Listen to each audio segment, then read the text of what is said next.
I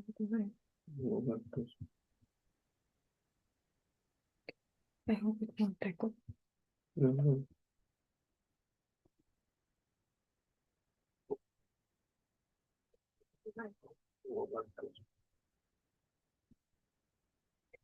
I hope it won't echo.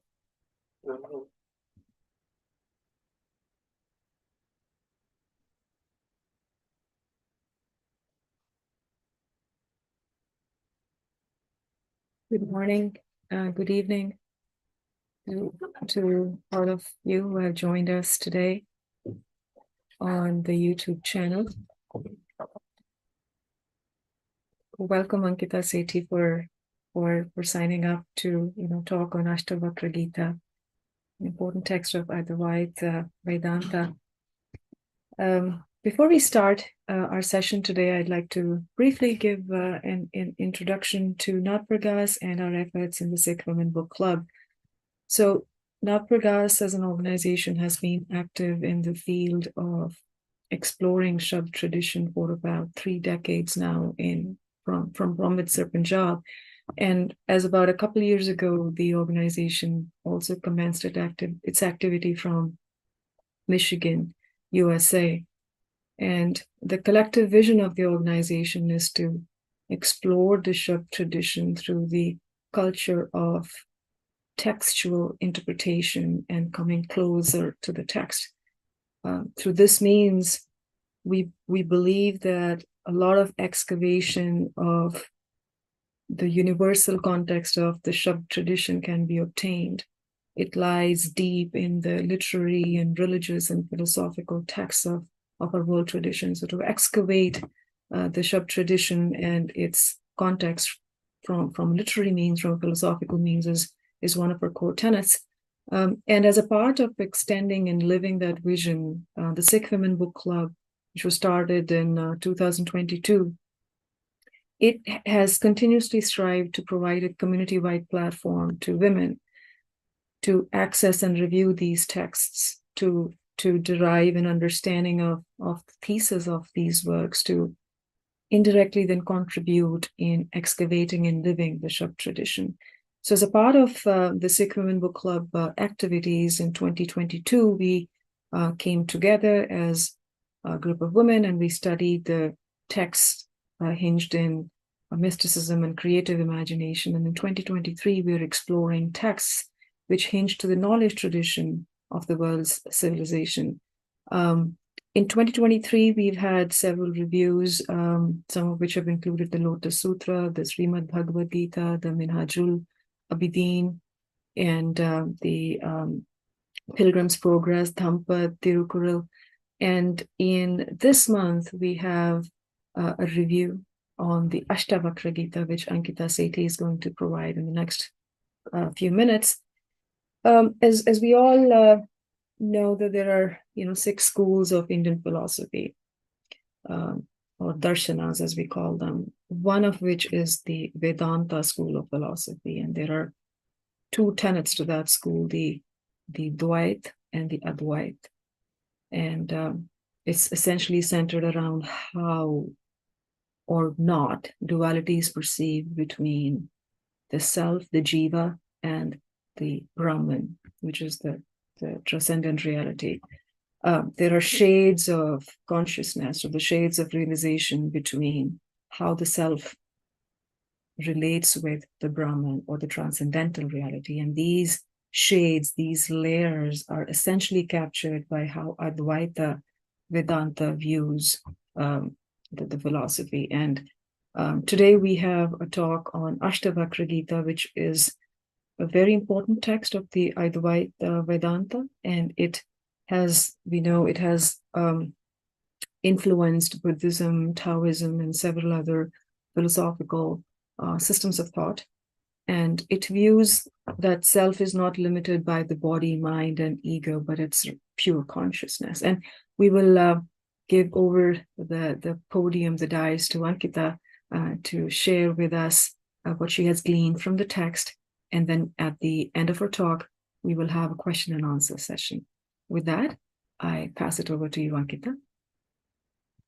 Thank you so much. Good morning, good evening to everyone. At the very outset, I would really like to thank Natpragas USA for providing me with this opportunity to be a part of Sikh Women Book Reading Club. And as it has been already told, the title of the book is Ahstvakra Gita. The book, the Ahstvakra Gita, is also actually known as Ahstvakra Samhita, and it is a classical Advaita Vedanta scripture. Basically, it's a dialogue between sage Ahstvakra and King Janaka, where Ahstvakra imparts spiritual wisdom to the king. As far as the origin of the book goes, like very little is known about the origin of Ahstvakra Gita, and Ahstvakra is actually a name that appears in the Indian lore, but the authorship actually remains debatable. So, according to some legends, the author, likely to be an anonymous sage, merely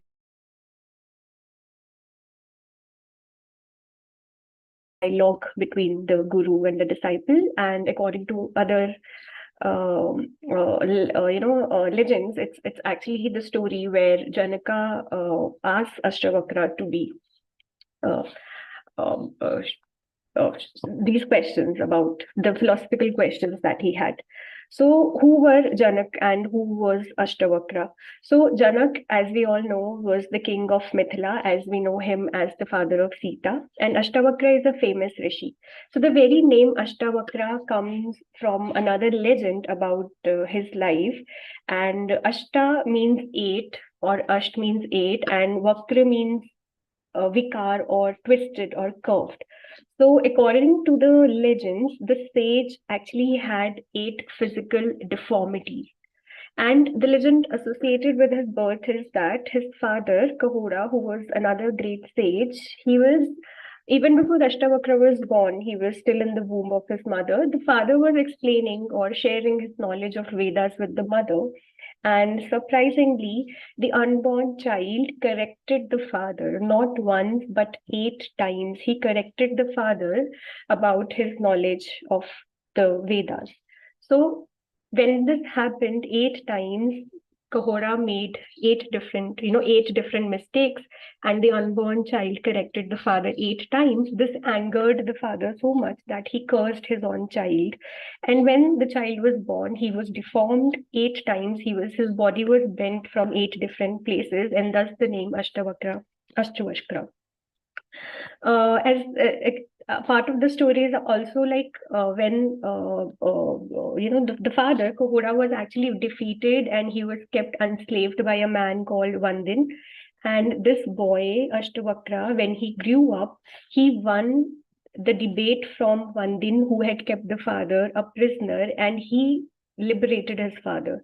So it is the father who had cursed his child, his son, the unborn son, for being more intelligent than him, was rescued from slavery by the very same son, and due to the very same intellect that Kahoda had cursed him for. So this is the legend which is associated with the life of Ashtavakra. Now, coming to the background of the story of the book, which is that one day King Janak of Mithila, he was in his court, and after having eaten a lunch, he fell asleep. He was in the court, but he fell asleep, and he dreamt that he had lost a battle, and his entire kingdom, had he had lost his entire kingdom, and he ran to the forest to save his life. So in the dream, he also felt that he was really hungry and he didn't have any food to eat, and he was extremely hungry and he was extremely thirsty, and he was desperately approaching different houses, different huts to ask for food. And finally, when one old lady offered him some food, and when he was about to eat that food, a dog came, snatched his food, and ran away. And suddenly he awoke at that moment. So when he awoke, he was in his palace. He was in a quiet, serene palace. He was in a he was in a very comfortable position. His stomach was full, and servants were fanning him. So that was the moment when he was confronted with the question, what exactly is real? What was real? Because when he was dreaming that he has become a beggar, and that dream or that nightmare, that also felt like reality. And when he woke up, when he was actually a king, that also was, so the clashing reality for him was what led to the writing of this book, or his dialogue with Ashtavakra. So with this question, the question that came to his mind, what actually is reality? What was real? So with this question, Janak assembled all of his advisors. All of the advisors, they attempted to give him an explanation, but he was not satisfied with any of their answers. So finally, when a young crooked boy, which is Ashtavakra, he entered the court, he surprised everyone with his answer. He said, King Janak, you are neither a beggar nor, you are the emperor. So you alone are real. You yourself are the truth. The you who was present as a pure consciousness in the dream state, playing the role of the beggar, and you who's present now, wake in the waking state, like playing the role of the king. This is you. This you witnessed in both of these states. This is your reality. So this is the major idea, one of the major themes, one of the core themes of the text, which is the concept of impermanence and the change and the importance of self, or as it has been called, the Atman in this ever-changing world. So this is the background story of the book, how the book came into being. Now coming on to the structure of the book, Ashtavakra is actually a dialogue, but it's very interesting because it is divided into 20 chapters, and it has a sort of a storyline as well, but it is written in verse. So there are around 300 verses divided into 20 chapters, and it's a dialogue between Janak and Ashtavakra. Because of this form, its dialogic form, there are certain translations available which have done away with the dialogue format and attributed everything to Ashtavakra, since all the verses in the book Ashtavakra Gita exist at the highest possible level of spoken wisdom. The translation that I have read and I have considered is, of course, it's in English, and it's by Bart Marshall, which actually segregates the dialogues of Janaka from Ashtavakra. This dialogic form, as I talked about, it actually creates a natural flow of wisdom where the seeking king, who's King Janaka, he poses questions and he poses doubts to the enlightened stage, who's Ashtavakra, and Ashtavakra responds with deep philosophical insights. So this conversational structure that the book has, it actually allows the readers to engage with the text as if they are participants in the dialogue, and thus making the teachings more relatable and more accessible. Another notable aspect about the structure of the book is the progressive revelation.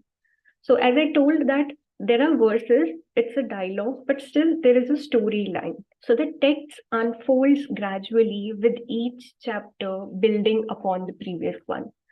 So the progression of the dialogue leads readers through a journey of spiritual understanding, starting from fundamental concepts such as nature of reality, the nature of self, and how and then gradually delving into more complex topics like illusionary nature of the world and state of liberation. So this gradual revelation of wisdom allows reader to absorb the teachings also in a very systematic manner.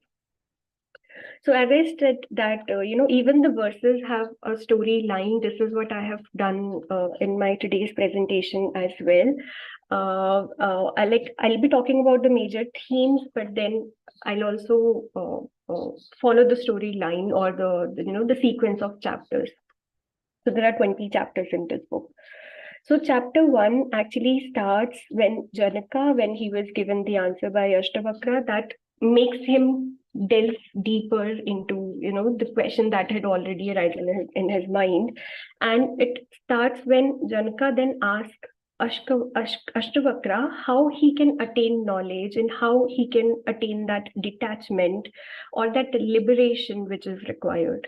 And to which Ahstvakra tells him, and here I quote from the book, Janak says, Master, how is knowledge to be achieved, detachment acquired, liberation attained? And Ashtavakra said, this is the very first verse of the book. And Ashtavakra says, to be free, shun the experiences of the senses like poison. Turn your attention to forgiveness, sincerity, kindness, simplicity, truth. You are not earth, water, fire, or air, nor are you empty space. Liberation is to know yourself as awareness alone, the witness of these. Abide in awareness with no illusion of person. You will be instantly free and at peace. You have no caste or duties. You are invisible, unattached, formless. You're the witness of all things. You're the witness of all things. Be happy.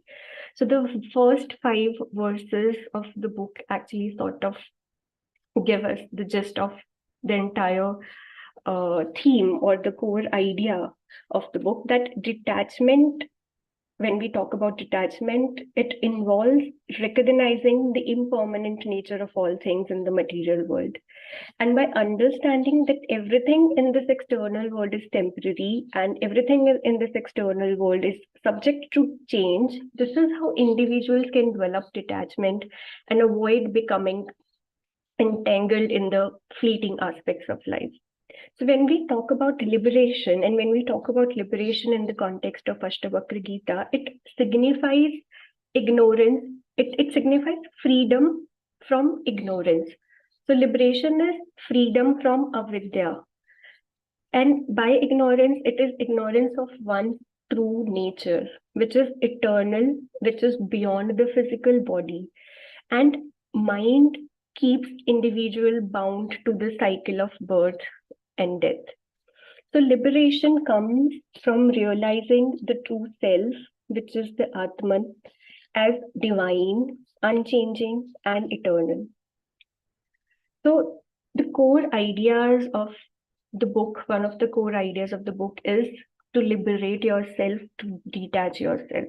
And liberation involves the realization of one's identity with the supreme reality. When we understand this relationship between the Atman and the Brahman, then only we can liberate ourselves from the avidya, then only we can liberate ourselves from the ignorance.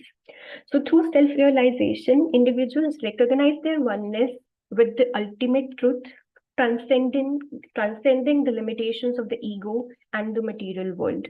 And this realization leads to liberation from the cycle of sansar and the experience of the eternal bliss, which is ananda. When we talk about liberation in context of Ahstvakra Gita, liberation also implies freedom from the dualities of life, such as pleasure and pain, success and failure, and praise and criticism. A liberated soul remains unaffected by these opposites and by recognizing the underlying unity in all of these experiences. So as we understand life, which is divided, which is in dualities, we look at life and then we understand life as divided into these, binary opposites, that pleasure is the opposite of pain and success is the opposite of failure. Liberation also implies that we free ourselves from this duality and we understand that how there is an underlying unity in all the experiences. And this freedom from the dualities will be actually a sign of the spiritual liberation. And when we talk about this idea of liberation, this is something which transcends not just texts, it transcends different religions and different philosophies. So when we talk about the theme, it is actually very much universal and it has been explored in diverse ways across different religious and philosophical texts, reflecting the shared human quest for understanding the nature of existence and finding inner peace and finding enlightenment. So, for example, even Bhagavad Gita echoes this philosophy where Krishna pointed out, the important truth that the world is of impermanent nature. When we talk about Buddhism, even that dwells deeply into the concept of impermanence as one of the three marks of existence. When we talk about Sikh teachings, that also emphasize the importance of recognizing the temporary nature of worldly attachments and actually focusing on the spiritual pursuits to achieve the union with the divine, right? So the very first chapter actually sort of summarizes the entire book, and where Janak asks, and Ashtavakra very aptly replies by telling him that one must liberate himself. That's the very first step, actually. In the second chapter, when Ashtavakra hears his words, he realizes his true nature. So he's actually enraptured by Ashtavakra's words, and he describes the joy and he describes the wonder of his new state. So he says, I'm spotless and I'm at peace, awareness beyond my consciousness. All this time, I have been duped by illusion. I am now spotless and I'm at peace. And by this light alone, the body and the universe appear. I am everything or nothing. This is Ashtavakra says in the second chapter, describing I'm really interested in that because I did the Gita too. That's what you said. Yeah. So this is in the second chapter when Ashtavakra actually shows, that how he has realized the true nature of being and how he was actually enraptured, and he describes the joy and wonder of his new state. And I would read some verses from the text here. He says, seeing there is no universe or body, by grace, the self is revealed. As waves, form and bubbles are not different from water. So the universe emanating from the self is not different from the self. Look closely at cloth, you see only threads. Look closely at creation, you can see only self. As sweetness pervades sugarcane juice, I am the essence of creation. So the majority of the chapter, actually the second chapter, is by Ashtavakra, where he says, I am now the enlightened.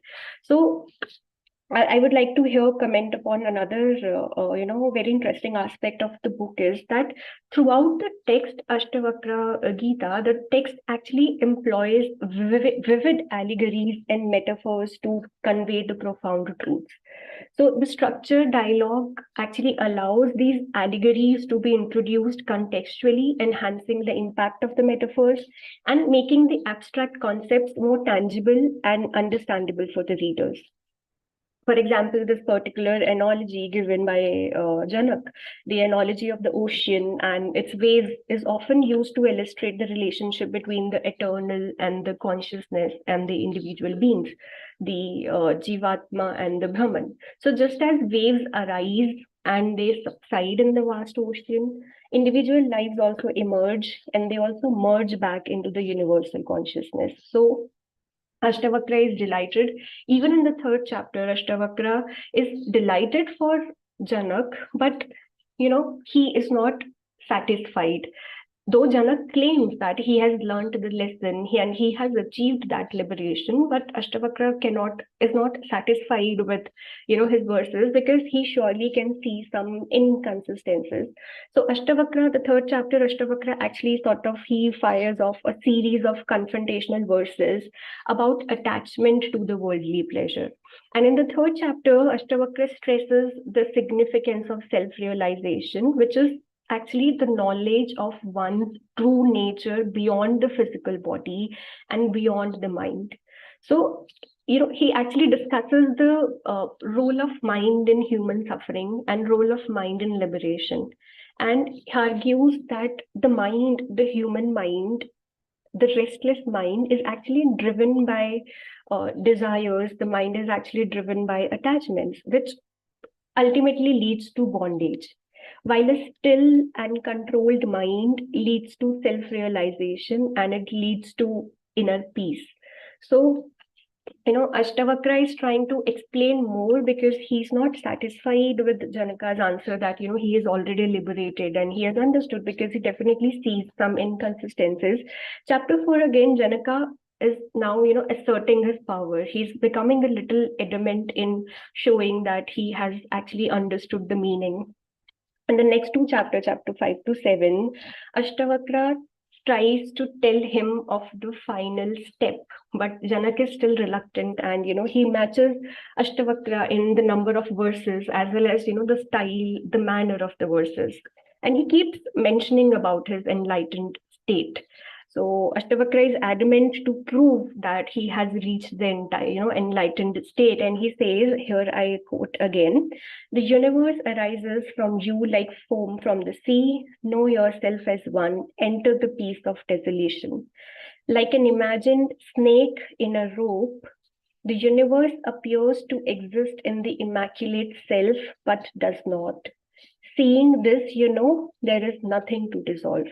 So when Janak is a little adamant, is a little reluctant to show his enlightened, to prove his enlightened state, Ashtavakra says, he again uses this, befitting analogy of the snake and the rope. So this analogy he uses to actually explain the misperception of the self and the misperception of the world. So when there is darkness or when there is, dim light, even a rope might be mistaken for a snake. And this leads to fear, this leads to confusion. Similarly, due to ignorance, individuals also perceive the world and self incorrectly. So it is knowledge and self-realization which dispels this illusion and which reveals the truth. This is what happens in chapter 5 to 7. Now, Ashtavakra is not satisfied with Janak because he keeps hearing so much I in Janak's language. He's saying, I have reached enlightenment, I have understood the truth, I've understood, how liberation or how, self is important. But then there is use of I in Janaka's language, and Ashtavakra actually now in chapter 8 instructs him about the subtlety of attachment and about the subtlety of bondage. That even though we feel that we are enlightened, it's very subtle. So we need to understand, the intricacies of that state. And he says, I quote here, "When the mind desires or grieves things, accepts or rejects things, is pleased or displeased by things, this is bondage. When the mind does not desire or grieve, accept or reject, become pleased or displeased, liberation is at hand.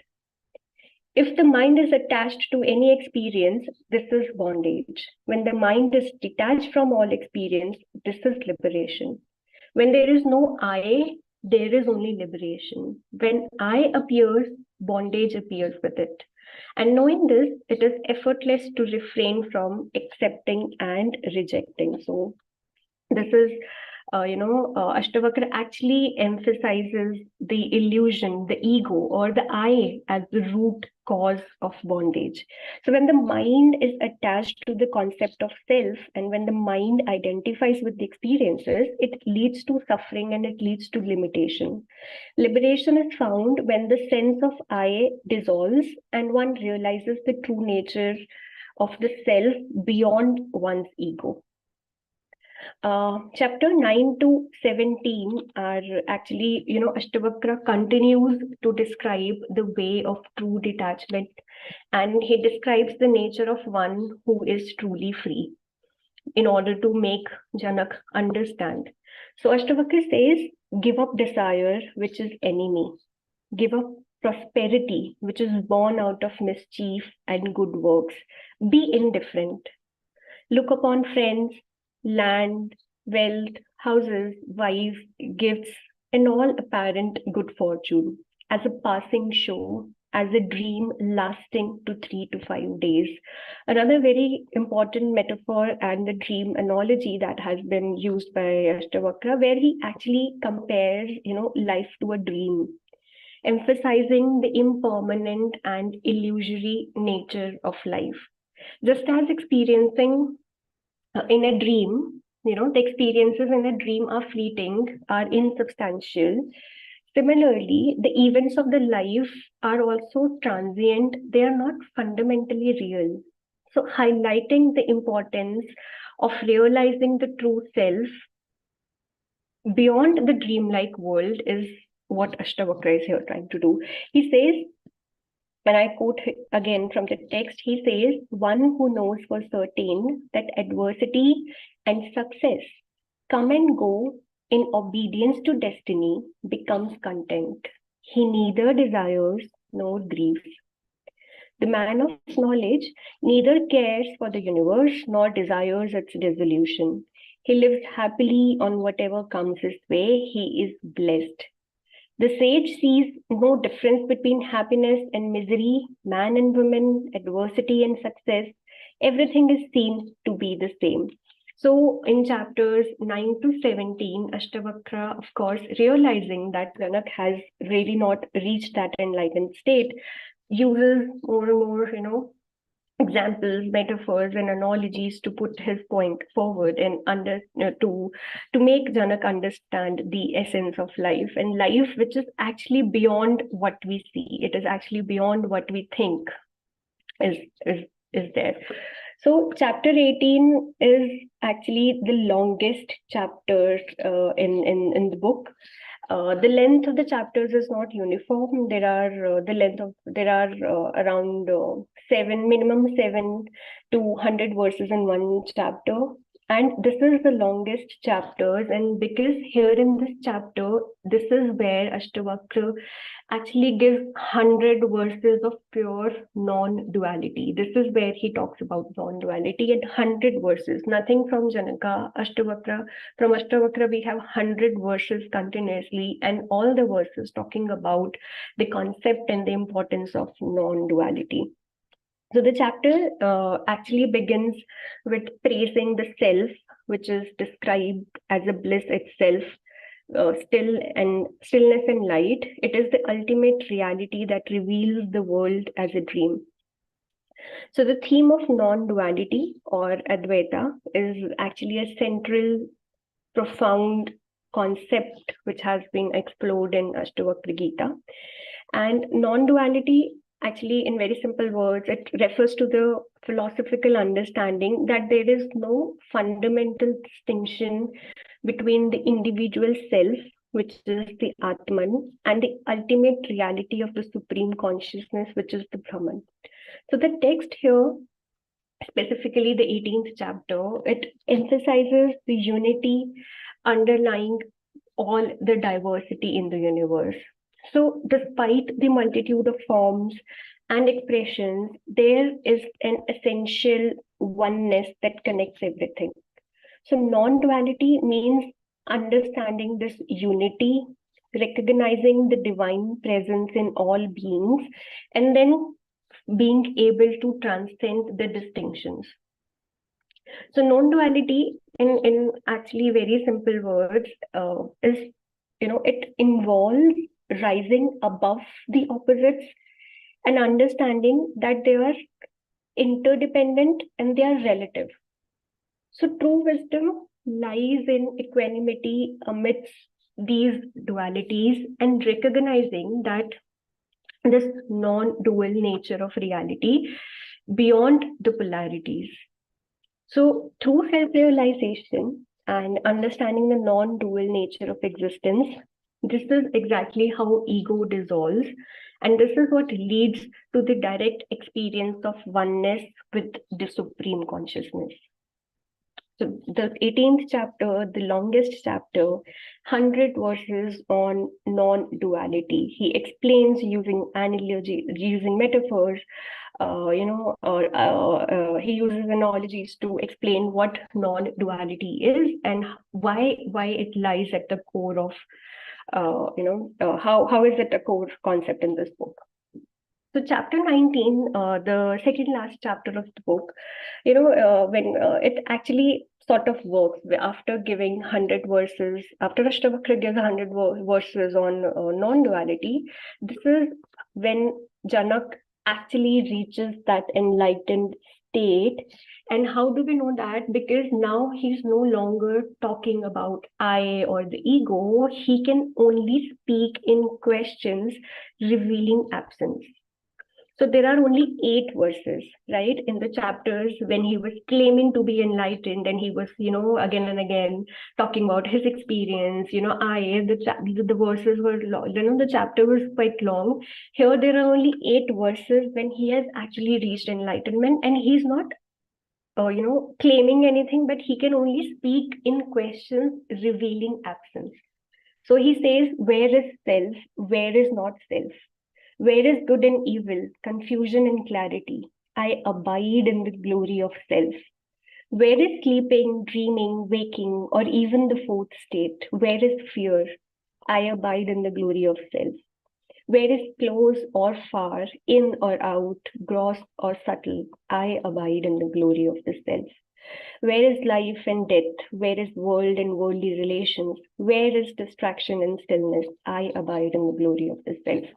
So these are the 8 verses that he, that are there in the 8th chapter, when Janika has actually reached that enlightened stage, has actually understood the known duality, the concept, and how to actually liberate oneself. And in the final chapter, in the 20th chapter, in a final flurry of questions pointing only at their own meaninglessness, Janak actually sort of burns off the last vestiges of personhood, and he actually enters dissolution. So the dialogue, the last chapter, culminates in a resolution where King Janak attains the spiritual enlightenment under the guidance of Ahstvakra. So the resolution provides a sense of completeness to the text, and also, offers the readers a very satisfying conclusion to the spiritual journey undertaken through the dialogue. So I would read the last dialogue, or the last words from the text here, and I quote, where is existence or non-existence? Where is unity or duality? Nothing emanates from me, no more can be said. So this is the very last verse. So rather than saying, including I, he says nothing emanates from me. And this is where he has actually reached the state of non-dual, and he has actually understood the concept of non-duality, and says, nothing emanates from me, no more can be said. And he ends with no more can be said. No more can be said is the very last sentence, where Ashtavakra just smiles and nods approvingly and says no more. So this is where the book ends, and this is the sort of thematic, summary plus themes that I wanted to discuss. Now, I would also like to quote here Bart Marshall, the translator, the translation which I have considered and I have read. He says, and I quote here, the Ahstvakra Gita is an ancient spiritual document of great purity and power. Why is it pure? Pure because it is relentlessly one-pointed. Every word is aimed at triggering self-realization. No suggestions for self-improvement, no rules for moral behavior, no practical wisdom for daily life. And it's powerful because the mere reading or repeated reading of it can be enough to send a ripe mind reeling into truth. So this is what Bart Marshall, the translator, has to say about it. Now, very quickly, I would conclude my presentation here, just adding a last few points to my understanding of the book. So the structured dialogue covers a wide range of philosophical and spiritual themes. Each chapter focuses on specific aspects of the spiritual knowledge, such as the illusory nature of the world, the role of desires and attachment, and the significance of self-realization, the path of liberation. So this thematic variety adds depth to the text, provides readers with a comprehensive understanding of the spiritual journey. Ashtavakra Gita stands as a timeless beacon of spiritual wisdom and enlightenment, captivating readers with its profound insights into the nature of reality and the self. In this poetic, succinct scripture, Ashtavakra challenges the conventional notions of the self and the world, urging readers to transcend the illusions of material world and actually recognize the eternal unity of the individual soul, which is the Atman, with the supreme reality, which is the Brahman. The text's elegance lies not only in its philosophical depth, but also in its simplicity, making profound spiritual concepts accessible to the readers of all backgrounds. The language used in the scripture is poetic and is evocative, inviting readers into a meditative state of contemplation. The verses are imbued with a sense of tranquility and deep insight, resonating with the seekers on the spiritual path. The timeless wisdom contained within these pages continues to inspire spiritual aspirants, guiding them towards self-realization and liberation from the cycle of birth and death. In conclusion, the text Ashtavakra Gita stands as a literary masterpiece, a spiritual gem that continues to inspire and guide seekers of truth across generations. As readers immerse themselves in its teachings, they embark on a transformative journey, gaining not only intellectual knowledge, but also a deeper understanding of the self and the boundless universe. The scripture serves as a guiding light, illuminating the way to self-realization, inner peace, and ultimate liberation. With this, I end my presentation. Thank you so much for listening to me. And again, thank you so much for providing me with this opportunity to be a part of Sikh Women Book Reading Club. Thank you.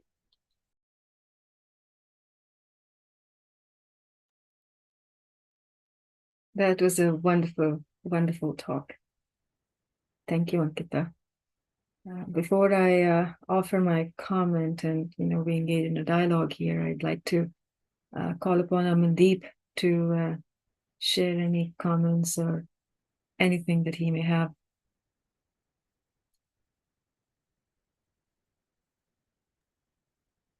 This was an excellent presentation. Thank you for enlightening us with all this information that you had. That was really wonderful. And I was, while you were, rolling out the understandings, there was something that was going in the back of my mind that, while the realization of self is an important aspect, how does the idea of history becomes available through self realization? Because history always, I believe, some kind of duality is always there in historical underpinning or unfolding. So how does Ashtavakra Gita helps in resolving that tension between self and history, and how does self rolls out into history? That was something that was coming to my mind, but I know you may be able to help on understanding this, but not a question from you particularly, but it's from the philosophical underpinnings there. This is definitely some food for thought. And thank you so much for actually, taking this, talking about, thank you so much for talking about this. Yeah, I would maybe take some time and think about it, because it's a very, I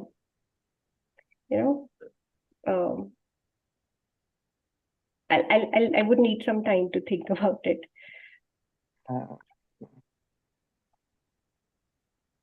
And that was what I was. I know it's not something that you are saying, but it was something that probably Right, right. that's all I have. But it was a really good presentation. It made me, take a step towards actually reading the book as well. It's a very interesting read, and it's not that lengthy as well. So there are only 300 very short verses. So the PDF that I have, the ebook actually, it's only of 60 pages. So I really enjoyed reading that. So yeah, it's a very interesting read, and it's not lengthy as well. That adds to the, you know. Great presentation. Very good. Yeah, definitely seconding and exponentially seconding the thoughts that Amandeep indicated. Really appreciated you investing your time and effort into reading this profound book. Really liked the fact that you went, chapter by chapter, and you gave us the essence of each of those chapters, and you actually mined the gems that those chapters had in their bosom for us. And one of the things that really stood out at me, Ankita, as you were speaking, was the fact that there are certain marks of a teacher that are very contributory, that are predominantly contributory to the process of realization of the disciple and the student. Ashtavakra's patience with Janaka through and through, Ashtavakra's listening in to the questions and the kind of dialogue that was coming from Janaka as the mirror of Janaka's consciousness. And to be able to see the transparent, to be able to see the level of consciousness the disciple has in a very transparent manner, and without judgment and without anger, lead the disciple through via the questions, via the next best dialogue that the teacher can provide to the disciple is exemplary. And the patience that Ahstvakra, being the sage he was, that the mark of high wisdom and the mark of a liberated soul is exactly that. The liberated soul will not lead the other in dark. That until the disciple has come along, the teacher shall not leave the disciple. That's a very it hit very strongly, this particular message that you were sharing with us through the detailed dialogue and through the extremely astute study of the text that you've done. And again, going back to the fact that the amount of study and the astuteness with which you have excavated the gems from the different chapters is exemplary. I will say that you found a gem, and then you told us the quote, the verse from the chapter that's actually speaking of the glow of the gem. So thank you for doing that in such an intimate manner. The second thing that of course was revealing itself, as you were saying, is that there's a process, that there's a process to get to liberation, and it's through self-inquiry and understanding the self. It's very interesting that the answers that perhaps we seek are actually lying somewhere within the abyss, within the axis of our deep selves itself. And so the more we probe and the more we go into the realms of silence to find the answers within us, the higher our consciousness goes. So there's actually a interesting parallel relationship between depth and height. So the more deeper we ask the questions to ourselves, the higher of consciousness we become. That was the second thing that stood out at me, as you were speaking. And a lovely, wonderful realization at the end that the mark of an enlightened soul is at the penultimate stage, perhaps, and I say the word perhaps, nonetheless penultimate, more likely that the kind of questions that the student has is actually exemplifying the level of consciousness of the disciple. And so the nature of questions can actually reveal to the teacher where is the disciple in his or her journey towards liberation. And then finally, when a mark of a liberated soul is that there are perhaps no more questions, and there's perhaps no more to even say, and there's silence. And the teacher agrees. The teacher himself or herself has nothing to say after that. So it was the dawning of many of these perhaps impacts of the text's profoundness that we're finding me as you were narrating. And of course, I will say that the chapter 18 that you indicated, right, the 100 verses of pure non-duality that sage Ahstvakra talks about, that's certainly, I'll have to really hold myself and not jump to the chapter 18 directly as I pick up Bart Marshall's translation. So I will definitely be disciplined, and I will not go to the chapter 18 directly. I will go step by step, but I will await the chapter 18. I can tell. So thank you so much for the wonderful talk. And but my one of the other contemplations I will say towards the end is that that there seems to be different ways of even imagining Advaita, the relationship of the self, aka the Atman, with the transcendent reality, the Brahman. There are so many ways that the self can see oneself as part of the Brahman, the ultimate reality. Is the self a speck in the overall Brahman self and diffuses the self in the Brahman such that the self is lost in the Brahman self? Or, the integral way of yoga perhaps might say that, the self is actually a very distinct entity in the Brahman self too, so that the identity of the self is not it's not diffusive in nature, it's distinct in nature, that even the Brahman self is incomplete until the self is present in the overall expansive scope of the Brahman. And in between, these of course, the Brahman is the self, to understanding how is the self the Brahman and how is Brahman the self. I think there's nuances to obtaining that understanding. And so I think you've really encouraged us to go deeper and find out what are these different kinds of ways of manners in which the self relates to the Brahman. So, and as you told us, the mark of a good teaching is that it actually incites questions. You're certainly leaving us with a lot of important questions that we should dig in. So thank you so much for the wonderful presentation, Ankita. I really appreciate the depth in which you engaged with the text, and the high points and the essential points that you hit in your narrative. It was very powerful way of encouraging us to pick up the text. Thank you. Thank you so much. That's really very kind of you. And I must say that your commentary has actually made me I'm so looking forward to rereading the text now.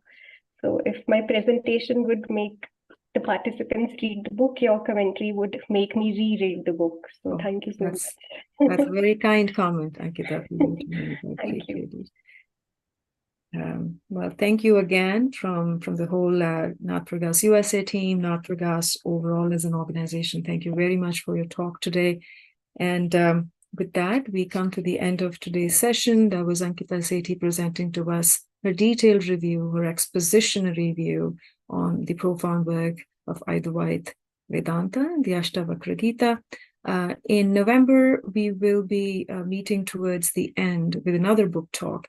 We had to, for certain reasons, reschedule the talk that was scheduled earlier for October on the Ahstvakra Gita to the current date, but we will be in touch to share which is the next talk, who is going to be talking, and what is the text going to be.